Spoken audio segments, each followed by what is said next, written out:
இந்த பதிவில் இந்தியா ஒலிம்பிக்ஸில் 71வது இடத்தில், அதாவது மிகவும் பின்தங்குவதற்கான காரணங்களை ஆராய்வோம். இந்தியாவில் கல்விக்கு கொடுக்கப்படும் முக்கியத்துவத்திற்கு 5% கூட விளையாட்டுக்கு கொடுப்பதில்லை. பெரும்பாலான பள்ளிகளில் விளையாட்டு பீரியடு முறையாக இல்லை. அதற்குரிய ஆசிரியர்களும் மாணவர்களுக்கு கற்றுக் கொடுப்பதில்லை.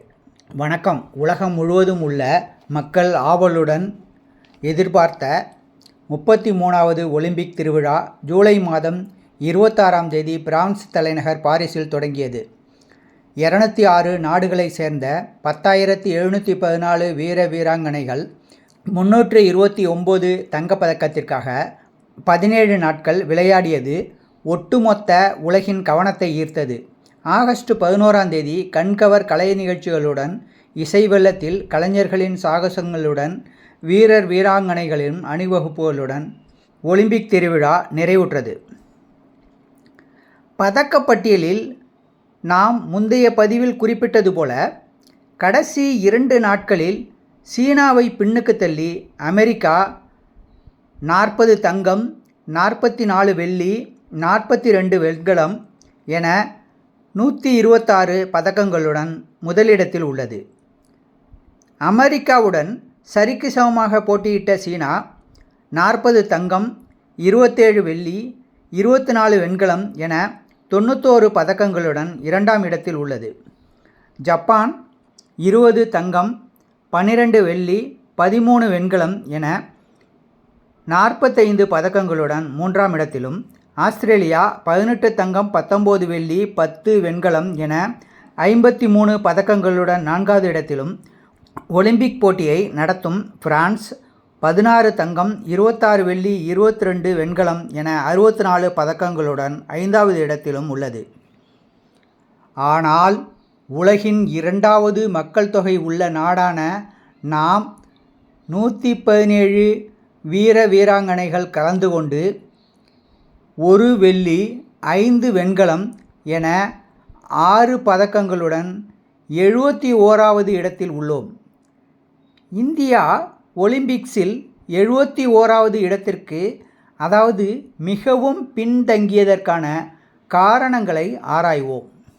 ஒலிம்பிக் போட்டியில் இந்தியா காலமாக மிகவும் பின்தங்குவதற்கு 6 காரணங்களை ஆய்வாளர்கள் முன்வைக்கின்றனர்.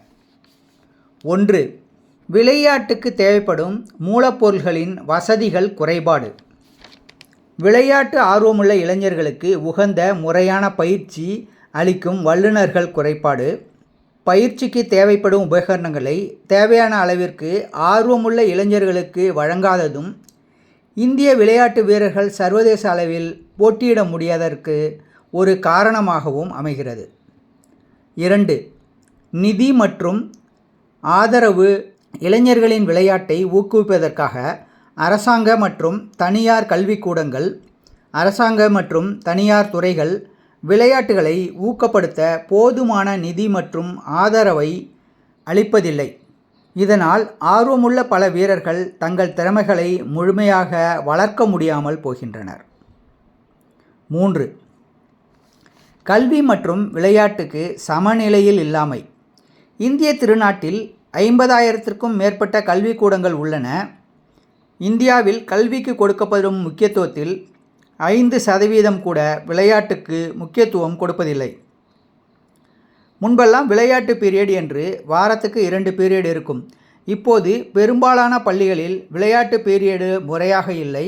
அதற்குரிய ஆசிரியர்களும் மாணவர்களுக்கு முறையாக கற்றுக் கொடுப்பதில்லை என்று கூறப்படுகிறது. 4. நவீன பயிற்சி முறைகளின் குறைபாடு. நவீன தொழில்நுட்பத்தில் உலக அளவிலான பயிற்சி முறைகள் இந்தியாவில் போதுமான அளவிற்கு பயன்படுத்துவதில்லை. இதனால் வீரர்கள் சர்வதேச அளவிலான போட்டிகளில் பின்தங்குகின்றனர். 5. விளையாட்டுகளில் பங்கேற்கும் மனப்போக்கின் குறைவு. இந்தியாவில் பொதுவாக விளையாட்டுகள் வாழ்க்கையின் முக்கிய அங்கமாக கருதப்படுவதில்லை. இதனால் பொதுமக்களிடையே விளையாட்டு ஆர்வம் குறைவாகவே காணப்படுகிறது. 6. முறையான நிர்வாக குறைபாடு. மத்திய அரசின் விளையாட்டுக் கொள்கை ஒன்றாக இருக்கும், மாநில அரசின் விளையாட்டுக் கொள்கை ஒன்றாக இருக்கும். இதனையெல்லாம் ஒன்றிணைத்து செயல்பட்டால் அடுத்த ஒலிம்பிக்கில் அதிக பதக்கங்களை வெல்லலாம். இந்த பதிவை பற்றிய உங்கள் கருத்துக்களை தெரிவிடுங்கள். எங்கள் சேனலை சப்ஸ்கிரைப் செய்யுங்கள். நன்றி, வணக்கம்.